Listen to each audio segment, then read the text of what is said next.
সংস্কারের কমিশনের সুপারিশের তোয়াক্কা না করে এবারও নিজস্ব কর্মকর্তাদের বাদ দিয়ে জাতীয় নির্বাচনে ডিসিদেরকে রিটার্নিং কর্মকর্তার দায়িত্ব দিয়েছে ইসি। বিশ্লেষকরা বলছেন, অতীতে গ্রহণযোগ্য ও ত্রুটিপূর্ণ নির্বাচনের পেছনে ডিসিদের দায় আছে, কারণ সরকার এবং ইসির চাওয়ার প্রতিফলন ঘটান রিটার্নিং কর্মকর্তারা। ডিসিদের রিটার্নিং কর্মকর্তা হিসেবে দায়িত্ব পালনে সুষ্ঠু নির্বাচনে তেমন কোনো সমস্যা হবে না বলেও মত বিশ্লেষকদের। রিপোর্ট নুরনবী সরকারের। জাতীয় সংসদে ৩০০টি আসনে ভোট গ্রহণ ১২ ফেব্রুয়ারি। একই সাথে হবে গণভোট। সুষ্ঠু ভোট গ্রহণে নির্বাচন কমিশনের প্রস্তুতিও প্রায় শেষ পর্যায়ে। এখন অপেক্ষা ভোট গ্রহণের।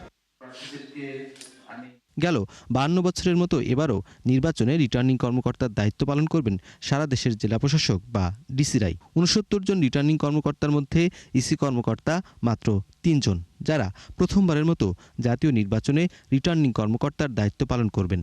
যদিও সকল স্থানীয় সরকার নির্বাচনে এই দায়িত্ব পালন করেন কমিশনের নিজস্ব কর্মকর্তারাই। ইসি কর্মকর্তাদের জাতীয় নির্বাচনেও রিটার্নিং কর্মকর্তার দায়িত্ব দিতে সংস্কার কমিশন সুপারিশ করলেও এবারও তা উপেক্ষিত। নির্বাচন কমিশনের যেহেতু সক্ষমতা আছে, এমন না শতভাগ, তো যতটুকু সক্ষমতা আছে সেই অনুযায়ী রিটার্নিং অফিসার দায়িত্ব দেওয়াটা নির্বাচন কমিশনের কর্মীদের উপরই অর্পণ করা উচিত ছিল।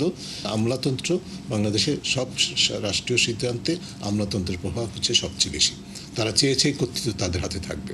দ্বিতীয় হচ্ছে নির্বাচন কমিশন নিজেও কিন্তু বাস্তবে আমলাতন্ত্রের নেতৃত্বে। একজন নন ক্যাডার অফিসারের কথা কি একটা ক্যাডার অফিসার প্রশাসনের শুনবে কিনা বা অন্যান্য ক্যাডারের লোক শুনবে কিনা, এই যে ক্যাডার নন ক্যাডারের এই দ্বন্দ্বের কারণেই হয়তো নির্বাচন কমিশন মনে করে যে জাতীয় নির্বাচনে এনাদেরকে দায়িত্ব দিলে এনারা সমন্বয় করতে পারবেন না। সমন্বয় করার জন্য ওনাদের যোগ্যতার কোনো ঘাটতি আছে এটা বলার কোনো সুযোগ নাই, কারণ ওনারা তো এর চেয়ে বড় বড় নির্বাচন হবে। ওই অর্থে আমি বলছি বড় নির্বাচন যে ব্যক্তির দিক থেকে বা প্রশাসনিক ক্যাডার, তারাও এই সুযোগটা বা এই নিয়ন্ত্রণটা ছাড়তে চান না।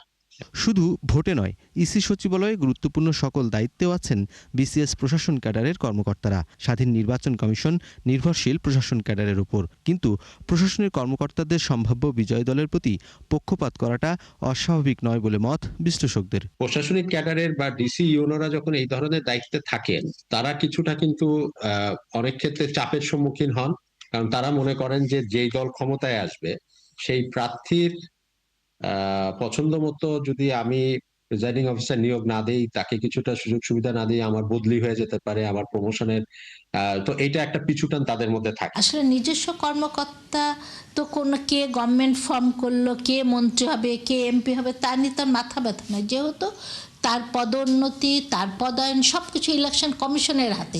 কিন্তু জেলা প্রশাসক বা প্রশাসন যেটা দেখা যায় পরবর্তীতে সরকার আসলে স্বাভাবিকভাবে ইলেকশন কমিশন তাতে কতদিন প্রোটেকশন দেবে। এই অবস্থায় নির্বাচন কমিশন বলছে ভবিষ্যতে তাদের নিজস্ব কর্মকর্তাদের দিয়ে জাতীয় নির্বাচনের দায়িত্ব দেওয়ার উদ্যোগ নিচ্ছেন তারা। আবার সমন্বয়ের কাজে ইসি কর্মকর্তার চেয়ে ইউনো এবং ডিসিরাই যোগ্য বলেও মনে করছে কমিশন। নুরনবী সরকার, ৭১, ঢাকা।